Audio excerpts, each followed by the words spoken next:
18 horas. Notícias de Manaus, Amazonas, Brasil e do mundo. Agora na Mix.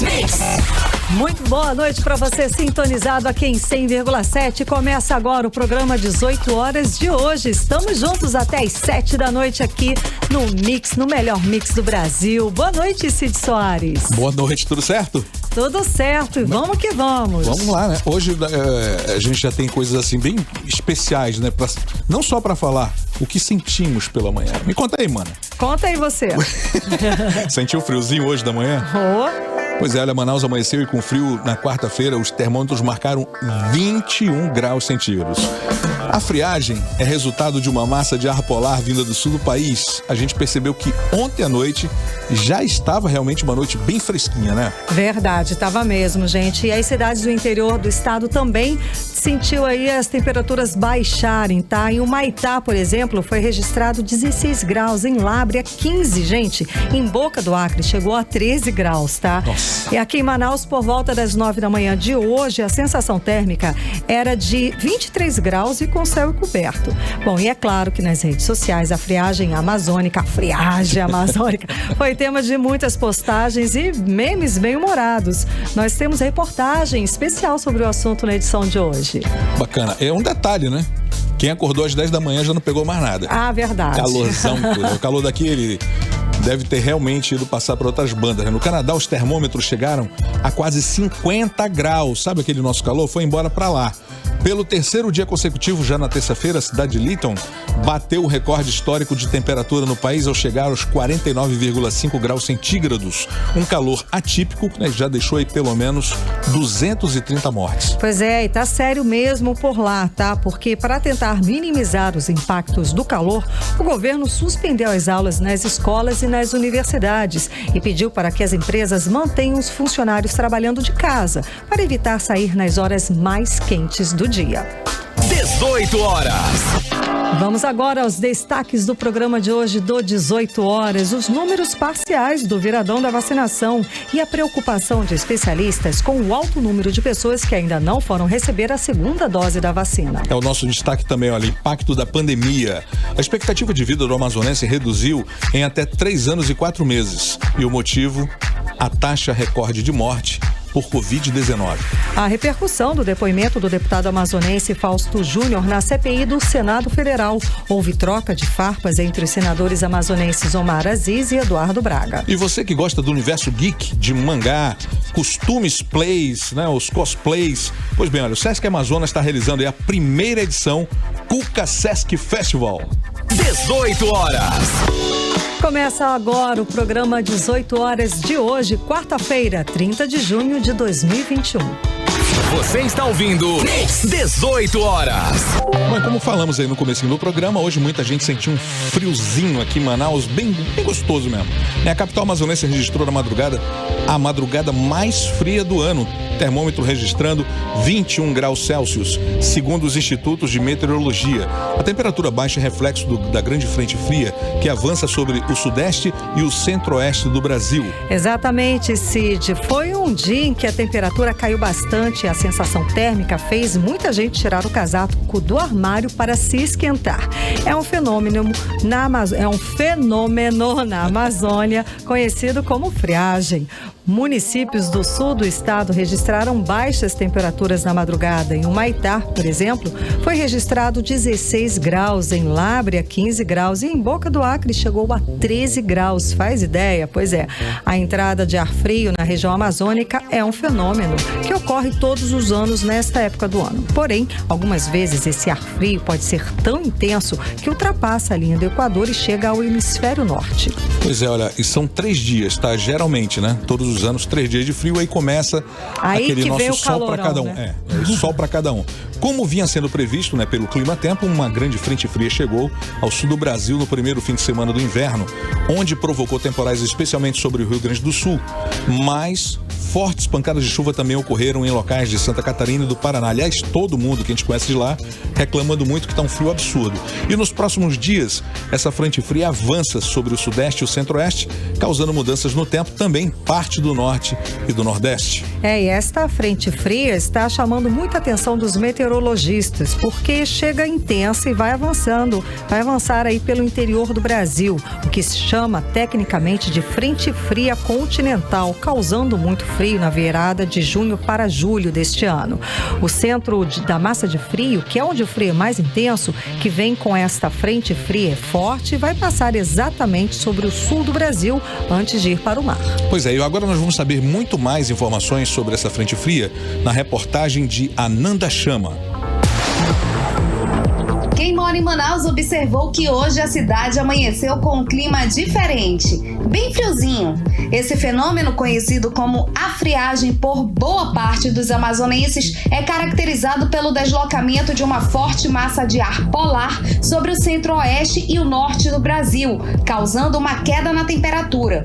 É o que explica o meteorologista Flávio Oliveira. O fenômeno de friagem é um evento recorrente na região centro-oeste e norte do Brasil, que geralmente dura alguns poucos dias, né?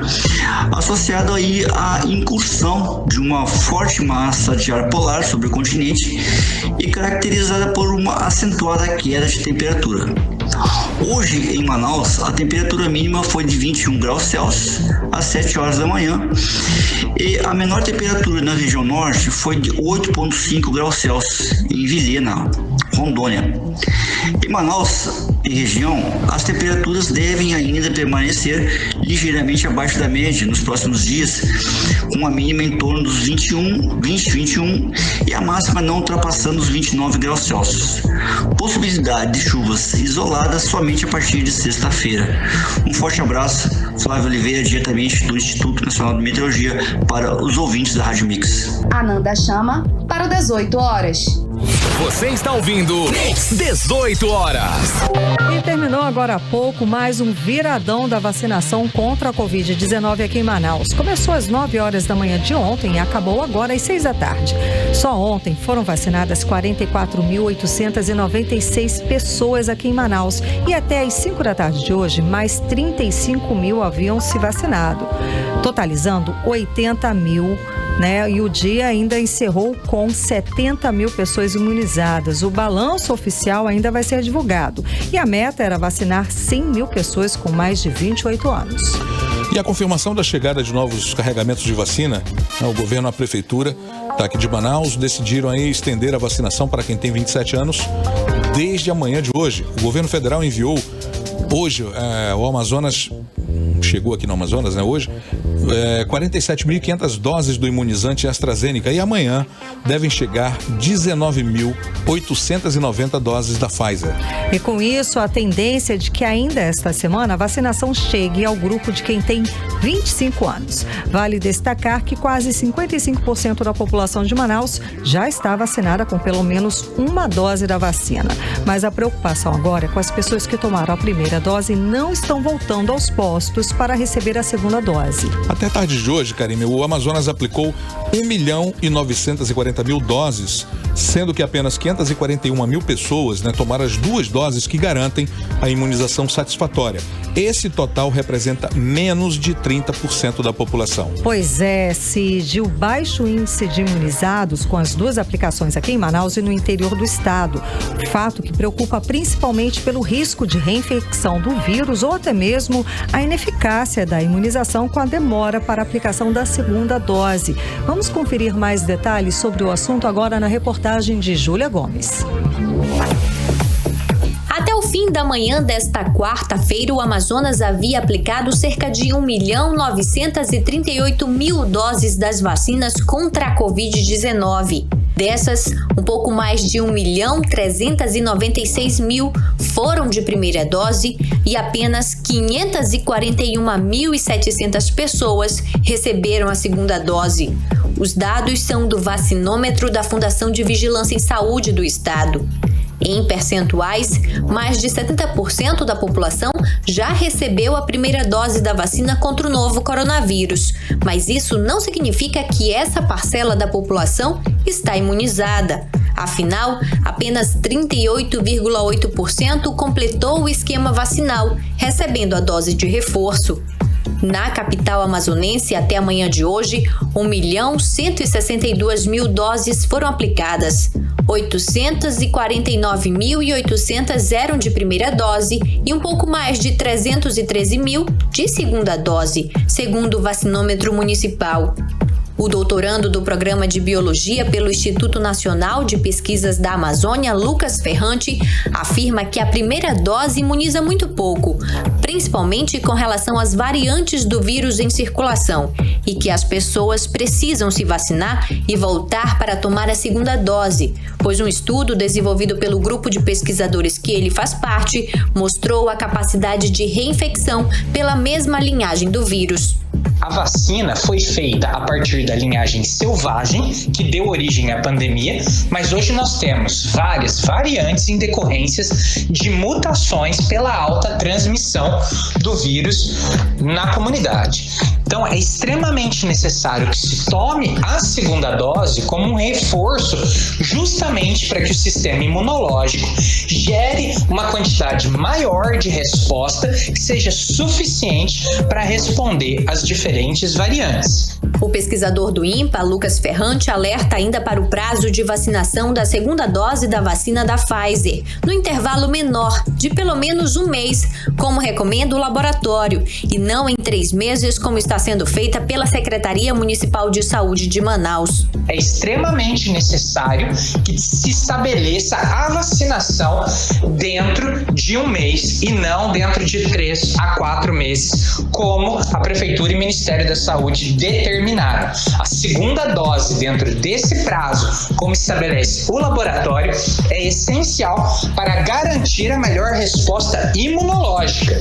E uma vacinação tardia tende a diminuir, inclusive, a eficácia da vacina. O diretor-presidente da Fundação de Medicina Tropical, infectologista Marcos Guerra, explica que a primeira aplicação da vacina funciona como um estimulante no organismo humano para a imunização completa contra o vírus a partir da segunda dose e que é importante respeitar o intervalo recomendado pelos laboratórios entre as aplicações. Com uma dose só, o sistema reage, mas reage num percentual pouco expressivo, e com uma segunda dose, a maioria das pessoas que são vacinadas se apresentam imunes. Então, a segunda vacina é um estimulante para que o processo preparado pela primeira seja realizado de forma satisfatória. Também as vacinas foram testadas em diversos prazos para que pudesse ser feita uma leitura e uma avaliação a respeito da imunidade gerada por conta das vacinas e nos intervalos de tempos que elas têm sido recomendadas. Júlia Gomes para o 18 horas.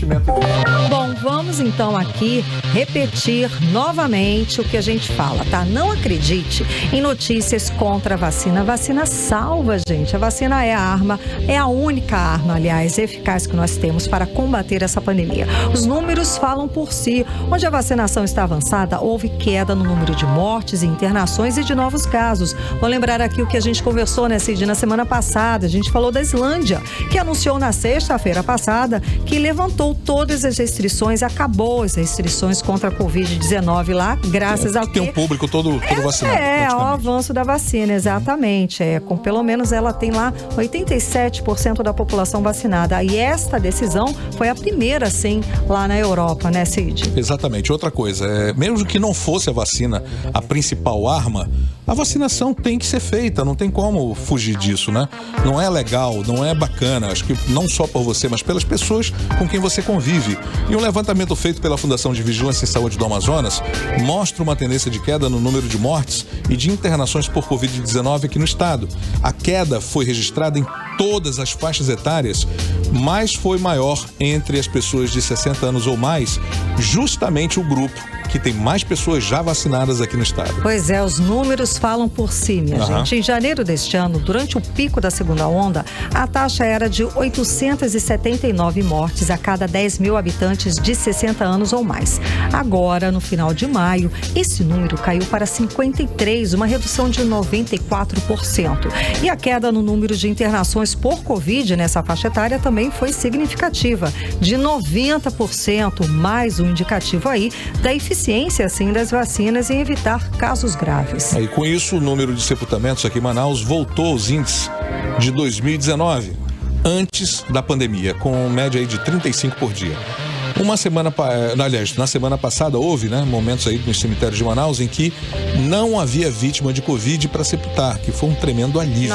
Melhor notícia, claro, né, Cid? Então, vamos combinar? Vamos combinar eu e você uma coisa? Se você tem 27 anos ou mais, procure um posto para se vacinar. Se você já recebeu a primeira dose, então está na data lá ou já passou o prazo para receber a segunda dose, não perca tempo. Vá lá, vá receber a segunda dose da vacina. É uma questão de responsabilidade, de respeito à vida, não só a sua, mas também as pessoas com que você convive, como o Cid falou, né? E de toda a cidade também, né? Para que a gente possa imitar aí a Islândia e sair de todas essas e viver sem restrição, né? Sair das restrições impostas pela Covid-19. Então, bora lá, partiu vacina. Basta levar documento de identidade com foto, CPF e comprovante de residência. Qualquer dúvida, é só acessar o site imuniza.manaus.am.gov.br. Você está ouvindo 18 horas. No início do mês nós falamos sobre a arrecadação recorde do Amazonas, mesmo em tempo de pandemia. O estado já arrecadou, segundo a Cefaz, 11 bilhões de reais só este ano e vem tendo sucessivas altas de arrecadação tributária desde 2019. Pois é, Cid, mesmo assim o governador Wilson Lima ainda pediu esta semana autorização da Assembleia Legislativa para fazer dívida de 1,5 bilhão de reais. A matéria ainda vai ser discutida, tá, pelos deputados, e a gente vai agora conferir mais detalhes sobre esse assunto com a reportagem de Júlia Gomes. Na mensagem enviada na última segunda-feira, dia 28 de junho, o governador do Amazonas pede autorização da Assembleia Legislativa para contratar operações de crédito com o Banco do Brasil no valor de 1,5 bilhão de reais. O projeto de lei com pedido de urgência ainda não foi discutido pelos parlamentares. No texto, Wilson Lima alega o cenário de dificuldades e incertezas em razão da crise sanitária que se instalou no mundo em decorrência da pandemia da Covid-19 e suas consequências de natureza social e econômica para contrair a dívida. O projeto não detalha onde nem como o dinheiro será investido.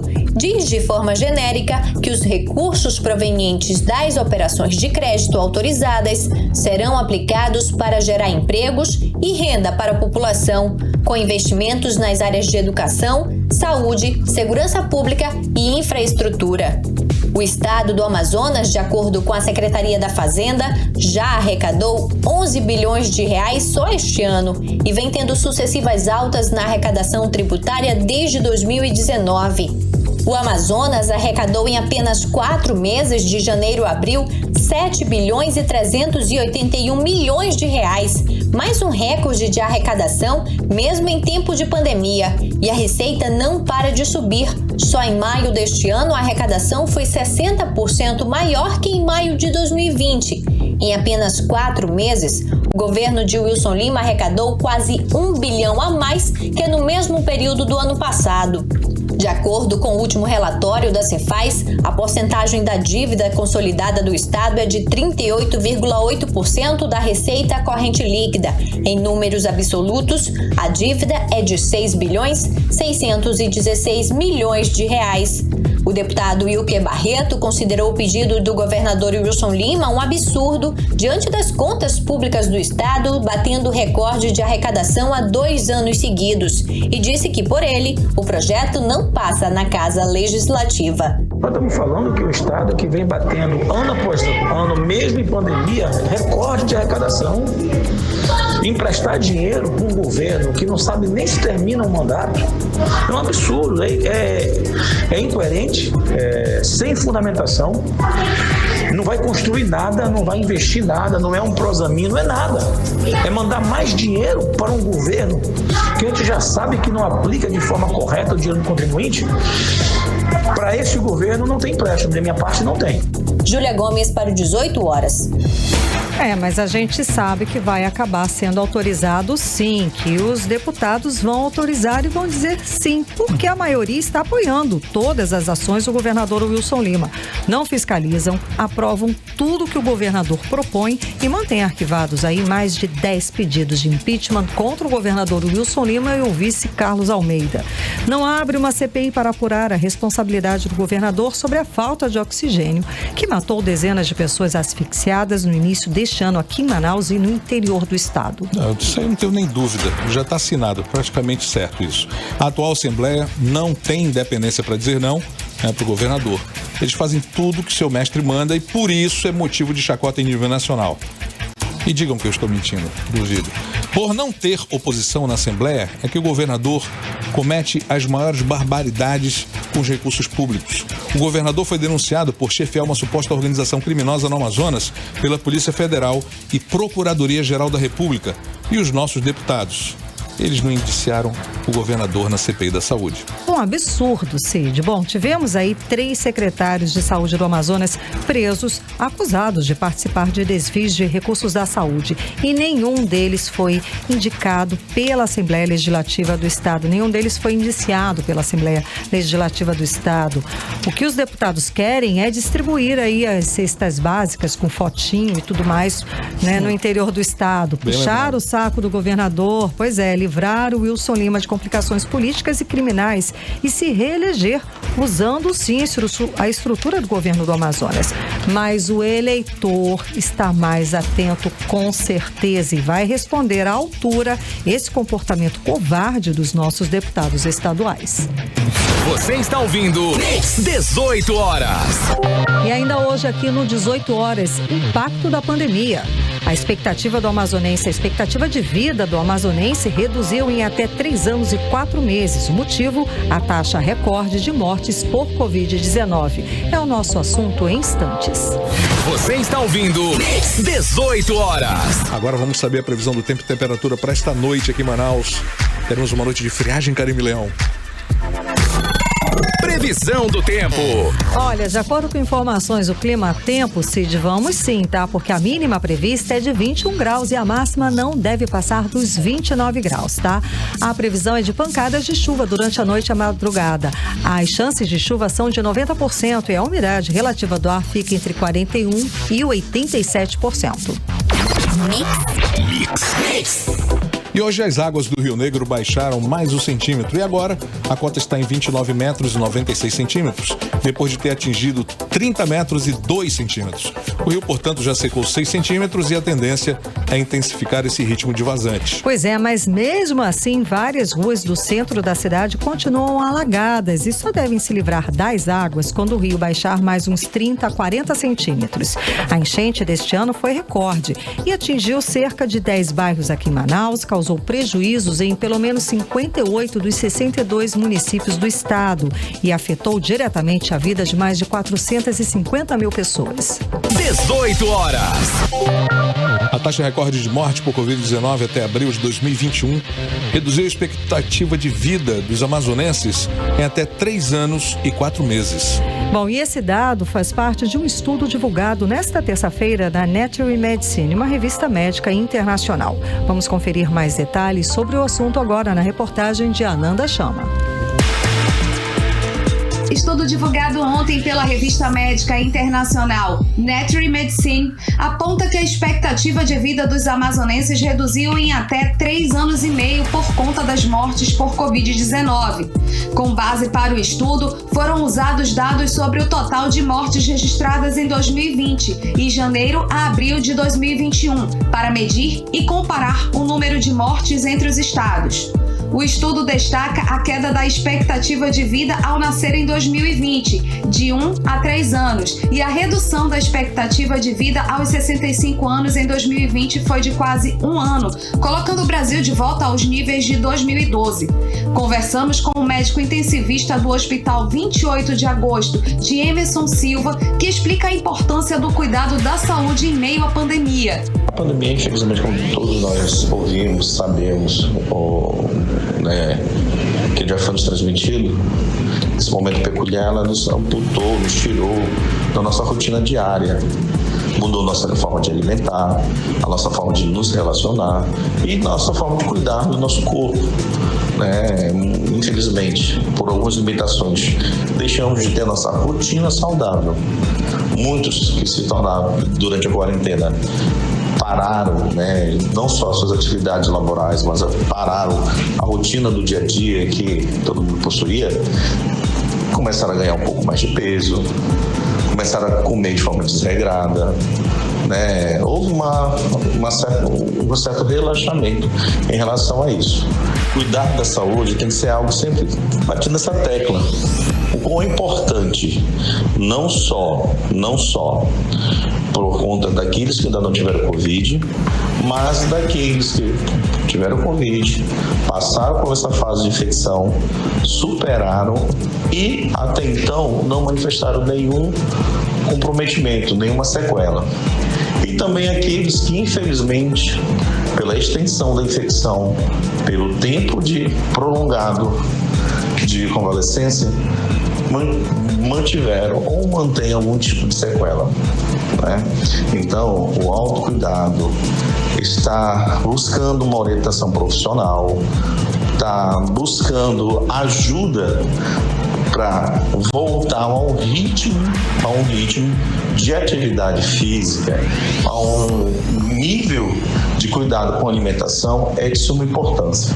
Segundo o boletim divulgado ontem pela Fundação de Vigilância em Saúde do Amazonas, foram registrados 552 novos casos, 17 óbitos e 60 pacientes internados com Covid-19 no estado do Amazonas. Ananda Chama para o 18 horas. Você está ouvindo 18 horas. E afastada do cargo desde junho de 2016, a desembargadora Encarnação das Graças Sampaio Salgado foi condenada pelo Conselho Nacional de Justiça por conceder liminares em plantões judiciais de forma irregular. A pena, no entanto, foi aposentadoria compulsória com os vencimentos proporcionais.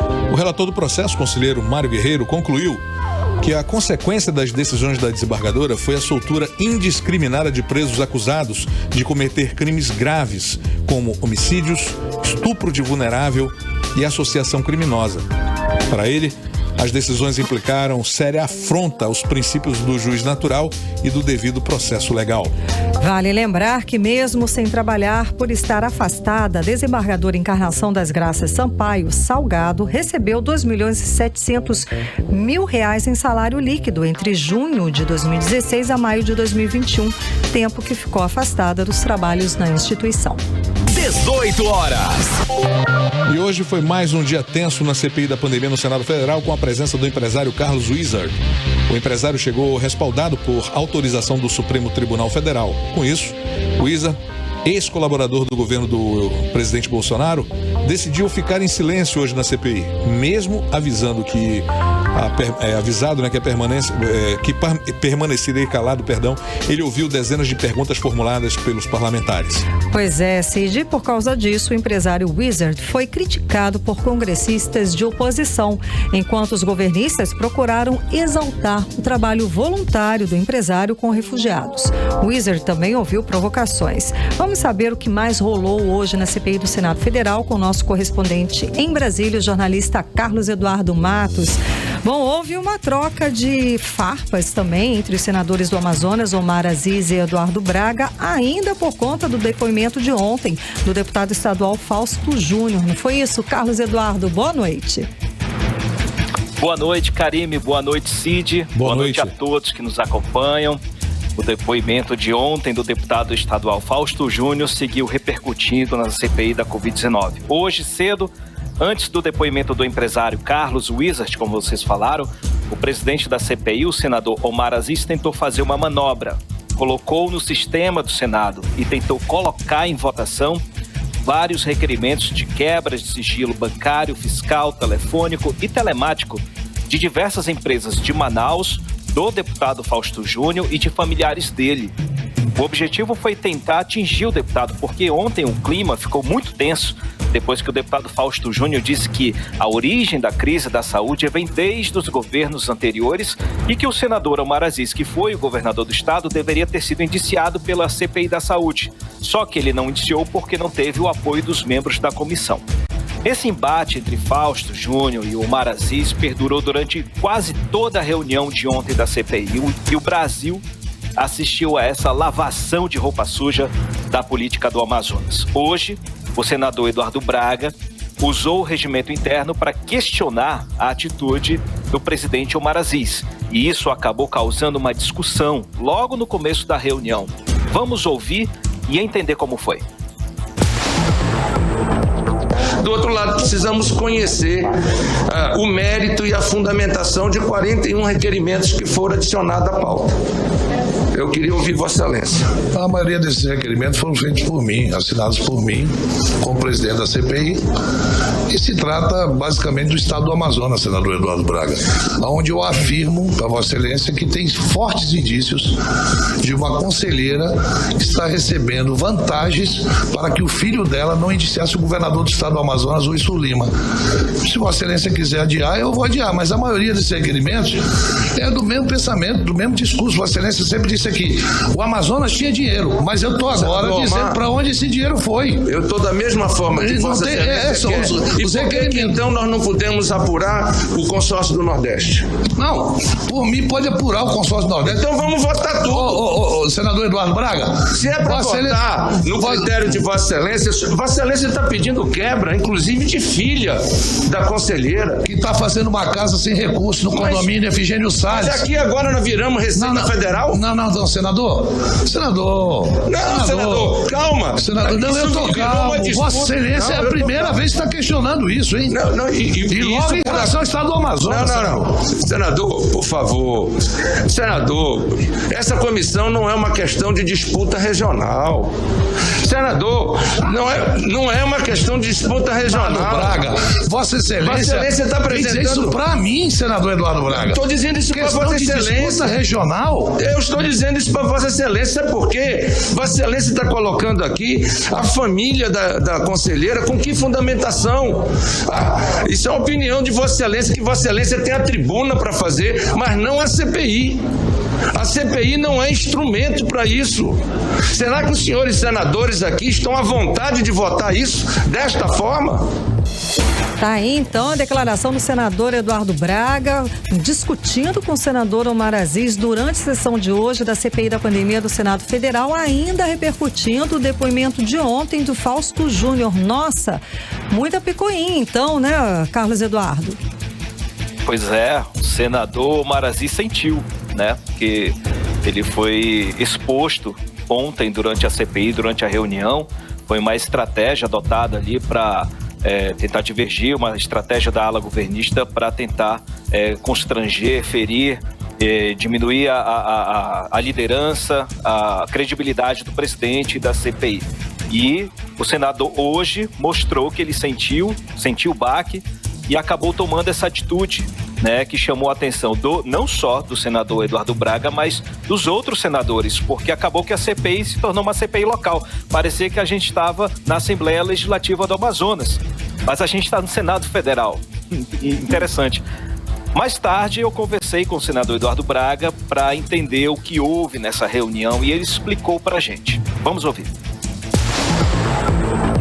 Eu sou absolutamente a favor que toda e qualquer autoridade pública seja investigada, mas tem que ser investigada diante de fundamentações, diante de argumentações que possam referendar, sob pena de a CPI ficar atrelada à disputa local, à política local, e deixarmos de efetivamente responsabilizar aqueles que não fizeram o que deveriam fazer, dizer que lamentavelmente aplicaram ou não aplicaram o dinheiro público que estava à disposição para salvar vidas.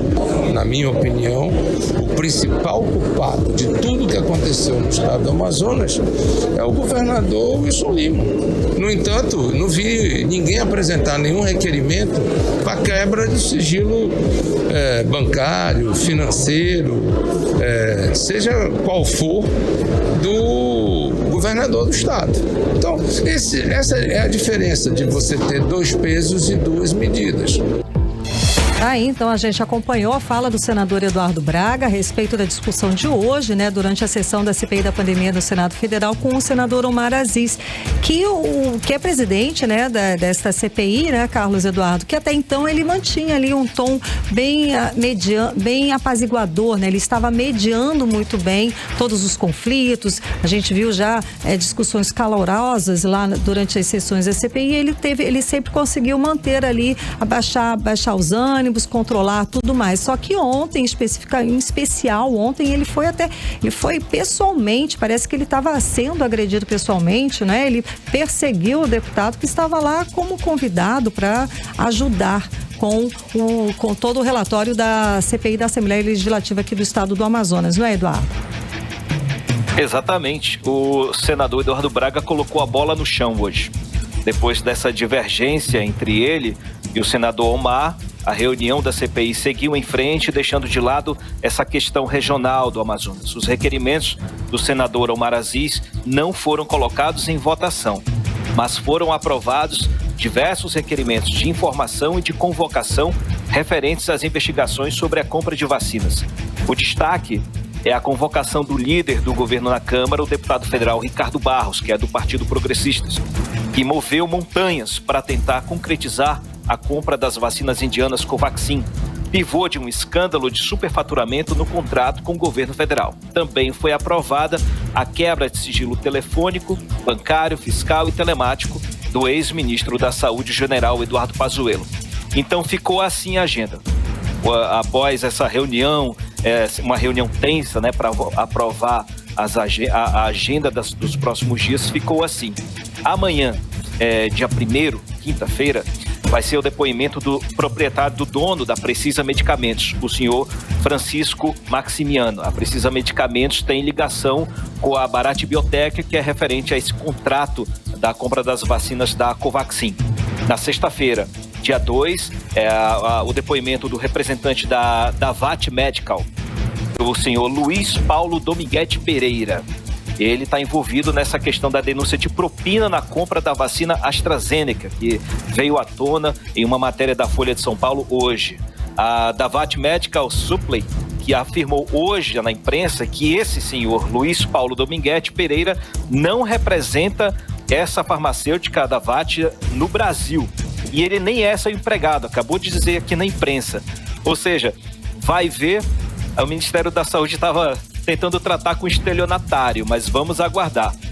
Na terça-feira, semana que vem, dia 6, vai ser o depoimento do deputado federal Luiz Miranda, que prestou depoimento na sexta passada e provocou aquele escândalo sobre a vacina da Covaxin. Vai ser chamado novamente porque ele tem falado muito mais coisas para a imprensa do que ele falou para a CPI. Então ele está sendo chamado novamente para dar mais esclarecimentos. Na quarta-feira, dia 7, depoimento do senhor Roberto Ferreira Dias, servidor do Ministério da Saúde, que foi exonerado ontem, com publicação hoje no Diário Oficial, após a denúncia que saiu na Folha de São Paulo, como eu falei, de cobrança de propina no acordo de compra da vacina AstraZeneca. Ele queria só $1 por vacina. Isso daria mais de 400 milhões de dólares, seria uma propina bilionária. Na quinta-feira, dia 8, será o depoimento do líder do governo na Câmara, o deputado Ricardo Barros. Ele, como eu disse, ele fez tudo para que acontecesse, se concretizasse esse acordo com a Covaxin, que acabou sendo cancelado pelo governo. Na sexta-feira vai ser o depoimento secreto do ex-governador do Rio de Janeiro, o senhor Wilson Witzel. Então fica assim, já o que foi decidido hoje, já o depoimento para amanhã, sexta-feira, e na próxima semana, tudo voltado à questão das investigações sobre compra de vacinas. A CPI, ela parte para um ponto de investigações na área na área fiscal, na área de investigações sobre suspeitas de corrupção no governo federal. Antes de passar para vocês, Karime e Cid, uma última notícia. Hoje à tarde, lideranças de partidos de oposição, parlamentares e entidades da sociedade civil protocolaram na Câmara dos Deputados o chamado super pedido de impeachment do presidente Jair Bolsonaro. Esse pedido tem 46 signatários e esse super pedido se junta a outros 123 pedidos de impeachment que foram apresentados à Câmara dos Deputados. O argumento desse super pedido é a suspeita de prevaricação do presidente no caso de suspeita de corrupção no contrato de compra da vacina indiana Covaxin. Volto com vocês, Karime e Cid. Muitíssimo obrigada. Direto de Brasília, o nosso correspondente, o jornalista Carlos Eduardo Matos. Agora em Manaus, 6h46. Você está ouvindo 18 horas.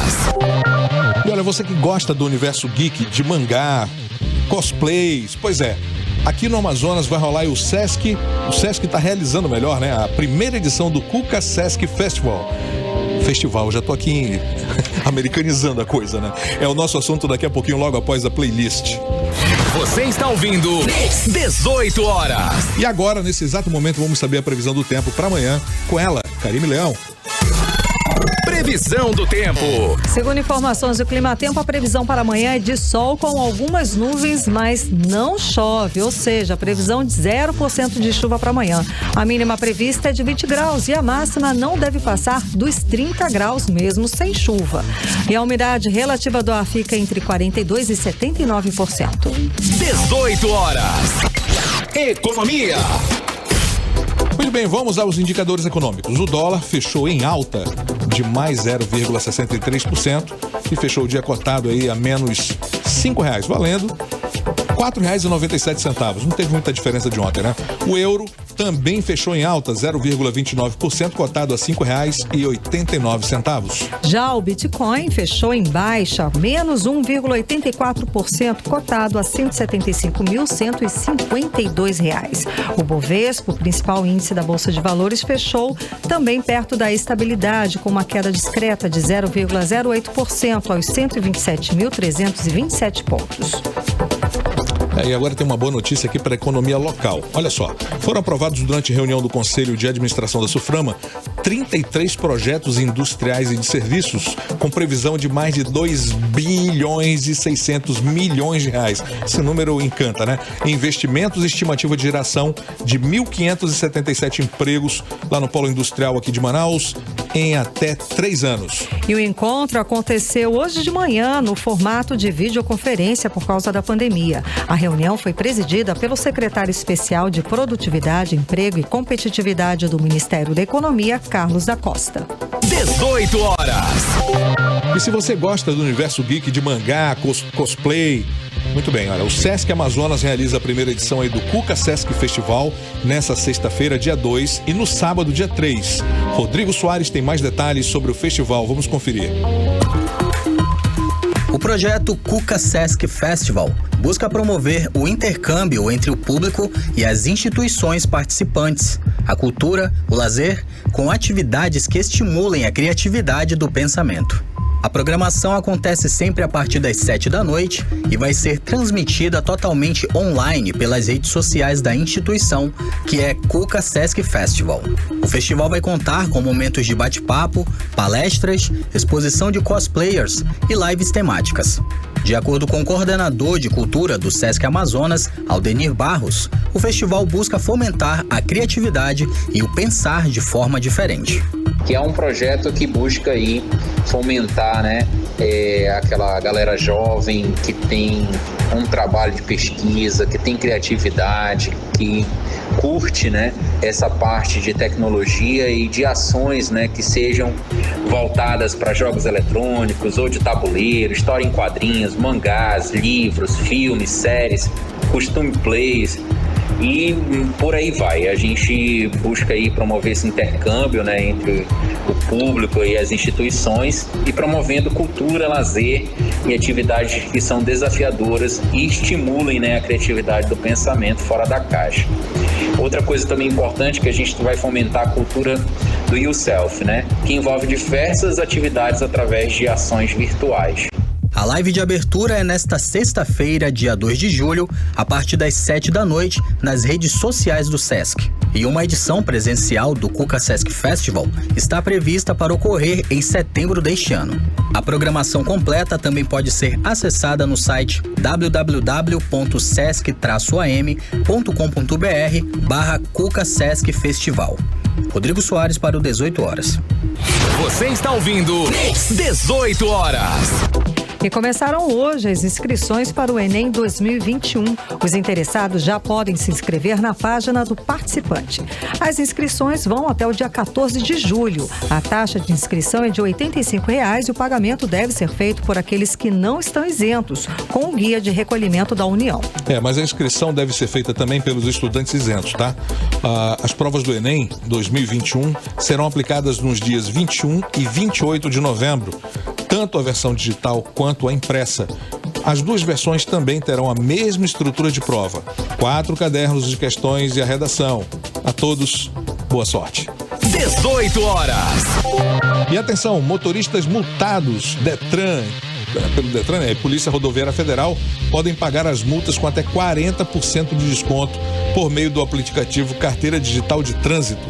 Bom, e para ter o desconto é preciso se cadastrar no sistema de notificação eletrônica dentro do aplicativo Carteira Digital de Trânsito, disponível em todas as lojas de aplicativos antes de receber a multa. Acabou de chegar aqui na nossa redação uma informação, gente. A vacinação contra a Covid-19 vai estar suspensa amanhã, quinta-feira, dia 1º de julho. Segundo informação da Secretaria Municipal de Saúde, tá? Ela informou agora à tarde isso. De acordo com a Secretaria, a suspensão ocorre para que as equipes de imunização façam a consolidação dos dados do mutirão de vacinação, realizado nesta terça e quarta, além do planejamento da campanha para os próximos dias. O atendimento será retomado na sexta-feira, dia 2 de julho, quando continuarão a ser atendidas nos pontos tradicionais as pessoas de 27 anos e mais, além da que estão com prazo para receber a segunda dose da vacina. Então, atenção, amanhã, quinta-feira, não vai acontecer a vacinação contra a Covid-19 aqui em Manaus, segundo informou a Secretaria Municipal de Saúde. Vai voltar normalmente na sexta-feira. E quem pode se vacinar? Pessoas acima de 27 anos de idade, ok? Qualquer dúvida, aí é bom você também fazer o cadastro antes lá no site imuniza.manaus.am.gov.br. Agora em Manaus, 5 horas, olha, agora em Manaus, 6 horas e 56 minutos. 18 horas. Bom, vamos atualizar os números da Covid-19 aqui no Amazonas e no Brasil com Karime Leão. Segundo a Fundação de Vigilância em Saúde do Amazonas, por meio do boletim diário de Covid-19, foram registrados 342 novos casos da doença, totalizando 402.089 o total de casos aqui no estado. Segundo o boletim, foram confirmadas 14 mortes por Covid-19, elevando para 13.313 o total de mortes por Covid-19 no estado do Amazonas. E no Brasil, de acordo com informações do Ministério da Saúde, o país totaliza hoje 18.500.000 casos confirmados para a doença, com 516.000 mortes. O país também soma, esta quarta-feira, 16.300.000 pessoas recuperadas da Covid-19. Agora, 6 horas e 57 minutos, seguimos direto para o editorial 18 horas. Editorial 18 horas. Nesta terça-feira, a Assembleia Legislativa do Amazonas virou notícia nacional e foi cobrada por não investigar o governador Wilson Lima. Quase todos os senadores da CPI da Covid no Senado colocaram em xeque os deputados governistas. Alguns foram direto ao ponto e perguntaram por que até hoje a Assembleia do Amazonas não instalou uma CPI para investigar as denúncias de corrupção contra o governador. Como a audiência da CPI é alta e toda a imprensa nacional está cobrindo, a vergonha se espalhou pelo país. Só 4 deputados assinaram a CPI da pandemia no Amazonas. A cada dia fica mais patente que há passividade dos deputados governistas. E fica mais claro ainda que a população, e para a população, que a maioria dos deputados não tem o mínimo interesse de esclarecer as graves denúncias de corrupção. Estes estão fingindo aí que o eleitor não existe e que não está prestando atenção, mas correm o sério risco de estarem redondamente enganados. 18 horas. E assim encerramos a edição de hoje do 18 Horas. Obrigada pela sua companhia. Boa noite, Cid Soares. Boa noite, até amanhã. Até amanhã, gente. Um beijo, obrigada. Você ouviu 18 Horas. As notícias do Brasil e do mundo. De volta amanhã.